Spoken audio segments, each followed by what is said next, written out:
Greetings. Welcome to Say So. Say So is where we talk about it, whatever it is. Because what you do not know can hurt you. So let's get to the root. For today's episode, we're going to pretty much set the trajectory for year 2020. In doing that, we are going to talk about some future episodes. We're going to talk about topics that are forthcoming with my very special guest and pretty much where we're going, the direction in which we are going, where we are aimed, and what we are shooting for. What is the bullseye? So it's important, if this is your first time tuning in, to know that the actual term say so comes from the Bible. It's biblically based, and it's found in the Old Testament book of Psalm, chapter 107, verse 2. And it pretty much says, let the redeemed of the Lord say so, those whom he has redeemed from the hand of the enemy. And here at Say So, the premise behind what we do is we allow open and honest space and a safe place for individuals to share their personal testimony and stories of survival. And the passion for this actually was birthed through my life and my life experiences because at my current age, I've experienced a lot, and I've learned how important it is to initially write. Writing has been so therapeutic for me. I'm a self-published author, and I self-published my first book entitled Cast Down But Not Destroyed, Destiny's Child. And in the midst of that, I realized, in the midst of publishing the book, and here's just a copy, or this is what it looks like. And literally, this is my book. I'm on the back. That's my name, my bio, etc. So, in the midst of writing the book, I discovered how much of a writer I actually have been my entire life, or at least I can recall writing as early as age 9, where I would kind of have a journal about things that I liked, things that I didn't like. I became an introvert because of traumas that I experienced early on in life. So writing was a way to ventilate my feelings, to release, to get out of me what was going on the inside. And and there are those of us who are really good at writing and not necessarily so good at speaking in public or speaking up for ourselves, etc. So Say So is the place where it's safe, and we're going to be open, we're going to be honest, and I'm just going to allow my future special guests time and space to just release what has been on their heart, what has been on their mind, their healing process, and their journey towards healing and wholeness. And some of the topics that we're going to talk about, I have experienced personally, or know and love someone who has experienced them. And you probably will have as well if you haven't experienced them yourself individually. So I just wanted to go forth with a few of the topics that that will be forthcoming.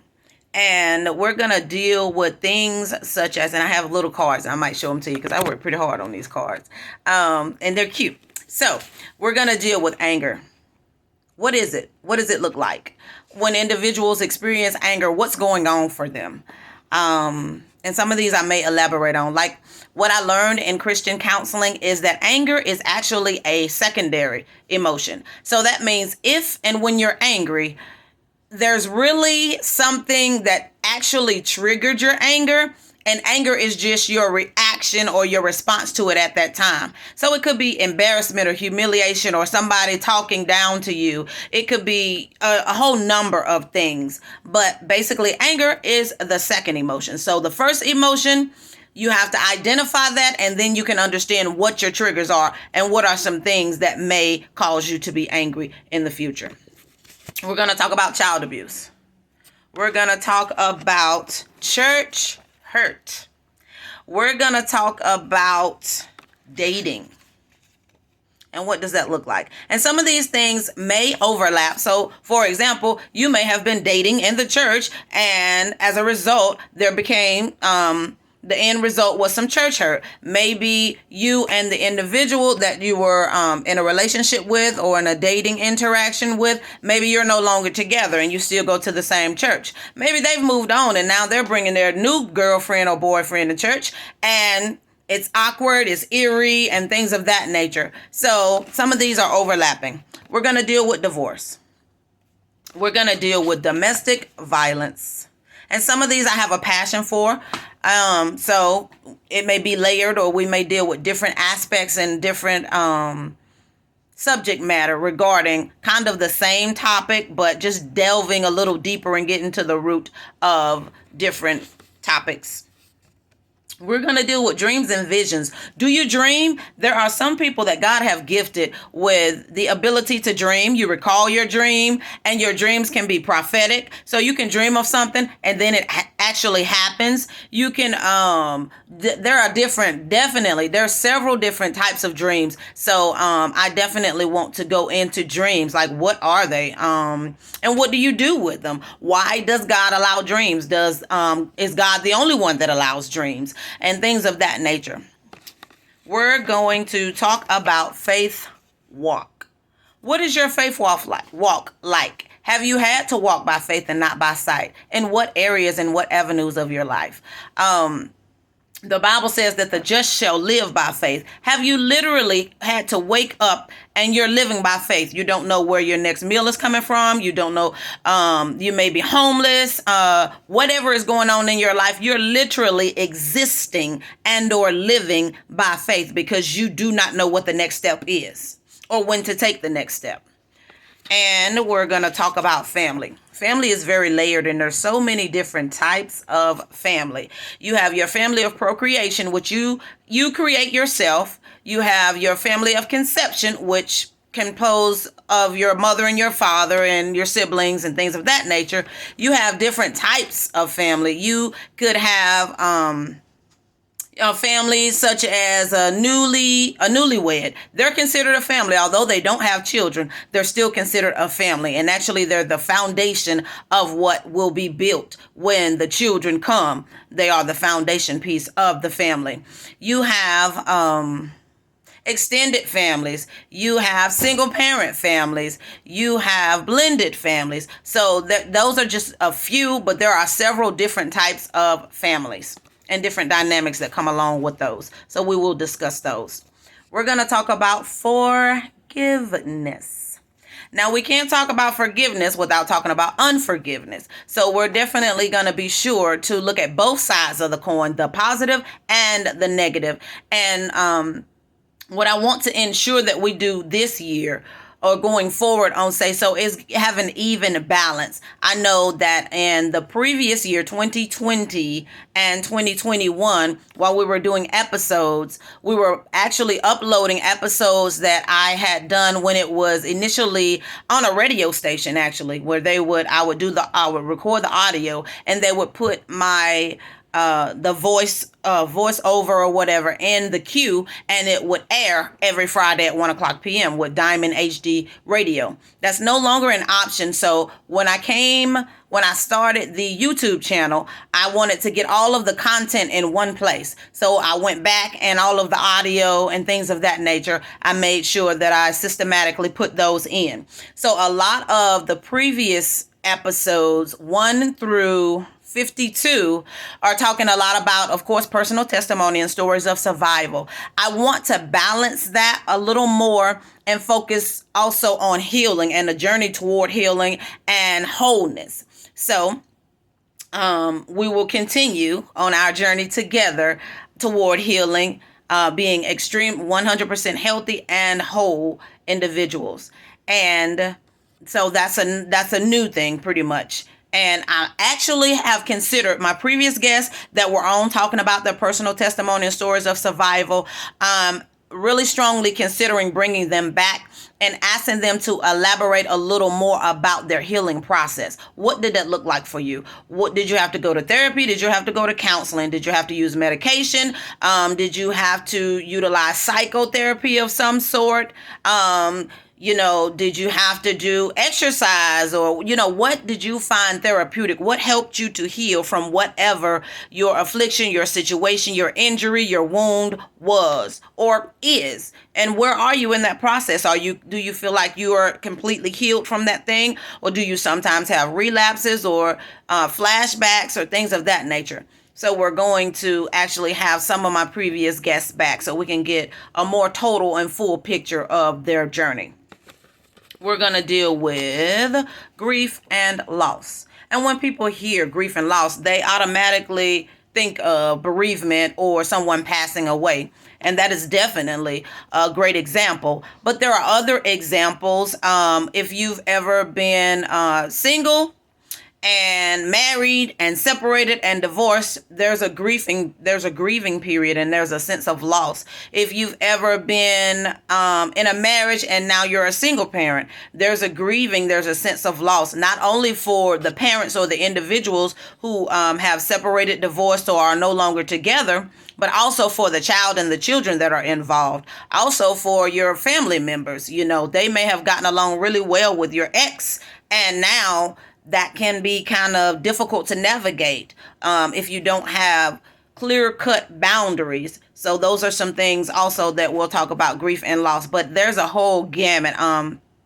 Previously, I actually did a follow-up episode on grief and loss, and there was like 70, I believe, like 74, 75. There were several examples of how we experience grief and loss. So we may expound on some of those this year. Also, we're definitely, like I said, a major focus is going to be healing, because here's what I don't want. I don't want to only focus on the brutality. I don't want to only focus on being a victim. I don't want to only focus on the negative and how this negatively or adversely impacted the individual. And I'm saying this for myself because I, in certain areas, am still on the journey towards healing as well and complete and total wholeness. So I want to give it a more, like I said, of a balance. And definitely it's impactful, and you have to focus on what happened to me and why, and how did I process that, and what's going on with me now as a result of what happened to me then or whatever. But you also have to focus on, I want to be solution focused as well. I don't want to just be problem focused. I want to be well-rounded and balanced going forward. And not that we weren't previously, but I can only take you as your host. I can only take you where I've been, and I'm on the journey in some areas still. So I can't take you further than I've been. So for me, like I said, this is very therapeutic along with my writing. So a lot of times I get in front of the camera and I talk about where I've been and what I've experienced. And it may be something that I have not shared with someone else or things of that nature, but it's therapeutic for me to speak up and speak out. I'm still in the process of learning and fine-tuning my voice. So those who find value in what I do, I hope and pray that you too are learning and fine-tuning your voice, because a lot of times when there's trauma or victimization, sometimes it causes us to feel like we have to be silent, to feel like our voice doesn't matter, to feel like our feelings, our emotions, our desires don't matter, and that's not the truth. So we're going to move on. We're going to talk about love. And what does that mean? There are different types of love. If you've ever heard of the 5 different love languages, that's an extension of love and how you express, reciprocate, receive, and give out love. So we're going to definitely talk about that. We're going to talk about low self-esteem, but we're also going to talk about self-esteem in general. We will talk about how did it become low, or when did it get low, or what caused it, or can contribute to your self-esteem level being lowered. But we're also going to talk about high self-esteem or healthy self-esteem. What does that look like? And how do we foster that in ourselves and in others? Because as parents, as teachers, as mentors, as influential people, neighbors, community members, society members, It's important for us to foster healthy self-esteem and be able to teach that as well, and be able to raise awareness on what it is and what it's not, and recognize when self-esteem is lowered, or when we may be doing something unaware or unintentional to contribute to someone's lowered level of self-esteem. We're going to talk about living single.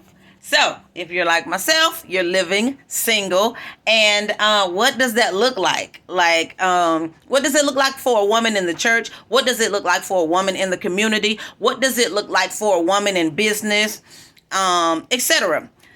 And males as well. I had an idea where I wanted to do kind of like a game show type thing or whatever, and I wanted to get a certain amount of males and a certain amount of females, and I wanted to ask the questions to either side and see what their answer and response would be, and just to see how we're alike and how we're different, and our thought processes, our emotions, how we express things, and things of that nature. So prayerfully that'll be forthcoming in 2020, because I think it'll be really, really fun, and I think it'll be educational at the same time. And I may even provide an opportunity for you guys to, type questions below or something where you can interact. So it's not just me or the panelist or whomever coming up with the questions and the responses.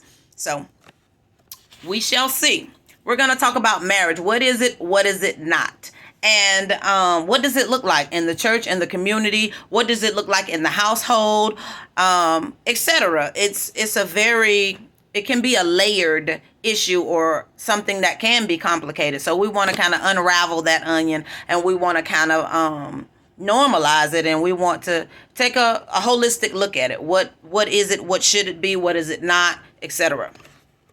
Matters of the heart. And some of these are index cards, and I ran out of space because I utilized the stencil, but that should be a S. Matters of the heart. What is on your heart? And how does it matter? Why does it matter? Does it matter to you? Like, are you the type of individual where everybody else's concern matters to you, but when it comes to your concerns or who you are, or things on your heart, I'll just deal with that later, and you're more focused on everyone else, and you at your own expense at the end of the day? We're gonna end that segues right into mental health. So how are you mentally? We may even do an assessment or something of that nature, so that you can kind of gauge where you are. And mental health is essential. Like, they all go hand in hand. If you're not mentally healthy, then you may not be physically healthy. If you're not physically healthy, you may not be mentally healthy. Let's say you have a chronic condition or some health condition, so that could cause you to be depressed, which means that now your body is not feeling well, but your mind is not feeling well either. And it can just be a declining cycle. So we want to talk about mental health and health in general on many different levels. We want to talk about passions. What is your passion? Where does your passion lie? Why is that your passion? How long has it been your passion? Are you working in your passion, or working towards being able to work in your passion? Or are you still developing that? Are you still discovering what that is and what that looks like for you? We're going to talk about relationships, the ups and the downs. We're going to talk about ruptured relationships. We're going to talk about recovering relationships, or recovery in relationships. We're going to talk about why we need relationships and the different types of relationships, be it interpersonal relationships, friendships, be it significant others, marital relationships, all of those, and then some. We're going to talk about self-care. And what does that look like? What should it look like? What would it look like for you? How would you know that you are taking really good care of yourself? How would you let yourself know that?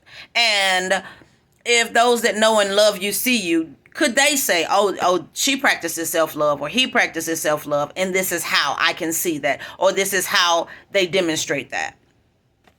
We're going to talk about sexual purity and what all that encompasses in the church, in the society, in your home, the boundaries and guidelines that come along with your decision to remain sexually pure.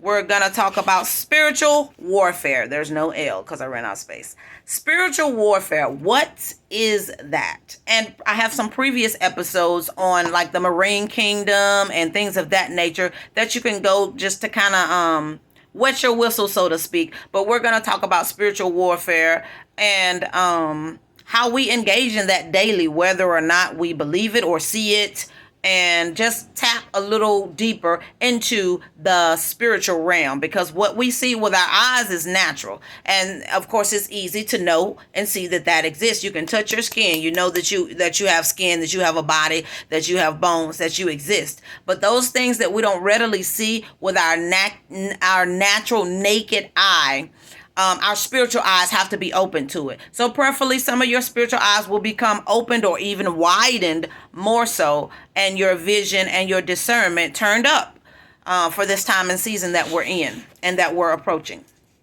We're going to talk about stress. What is it? The different types of stress, positive stress, negative stress, how they affect us, the pros and the cons of stress. We're going to talk about substance abuse. What kind of substances are abused? How often? How can you know whether the difference between whether you're abusing a substance or you have substance dependence? There's a difference. And why is there a difference? And what makes the difference? We're going to talk about that. We're going to talk about suicide. We're going to talk about what it is and what it's not. It's kind of taboo, and sometimes we don't fully understand what it is. We don't understand or may not understand what are the warning signs. How can I tell if somebody that I know and love are considering, contemplating, talking about suicide? If I ask them, are you thinking about suicide or thinking about hurting yourself or thinking about killing yourself? Will that plant the idea of them doing it and they never thought about it before? What sort of things have to be in place for you to know that this individual is serious? They're not just contemplating, but they have a plan, they have a means, and they're on their way to making an attempt on their own life, and maybe even a successful attempt, which is what we don't want. We're going to talk about trauma. There are so many different types of trauma, so many different ways to be traumatized.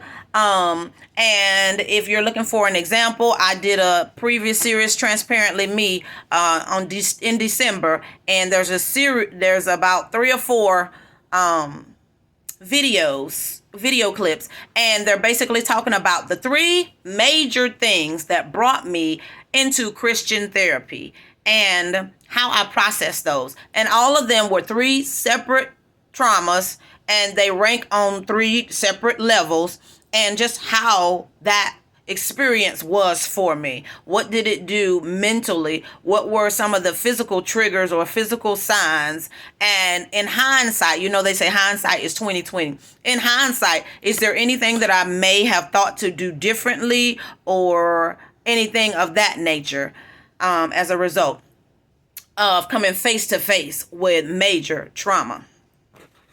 So we're going to continue to allow individuals to share their personal testimonies and stories of survival. And I just thought about this. Thank you, Holy Spirit. I actually have a note card testimony book that I put. It's actually available on YouTube. I have more than 1 page, but I may actually do another one, a segment, and just to bring it here on Say So, because that's a visual way for you to see my personal testimony, or at least the foundation of it, because my childhood was extremely turbulent, and it wasn't always predictable or stable. And you may have experienced some of the same things, and you may not know of anybody who's experienced things on that level or experienced the same things or similar things as you. So I definitely want to bring that to this platform as well. Stories of survivals. I'm a survivor. How many of us can say that we're survivors? We've all survived something, whether it's a physical ailment, whether it's a mental ailment, whether it's ruptured relationships, whether it is something in childhood, whether it is something teenagers, peer pressure, whether it's bullying. Sorry, my light just went off. And So there are just so many things that we have to contend with. There are so many things that we deal with on a day-to-day basis. We survive something every single day. So that's just another topic that we're going to go into. And that's pretty much it. So that's the trajectory of 2020. Come along for the ride. Buckle your seatbelts.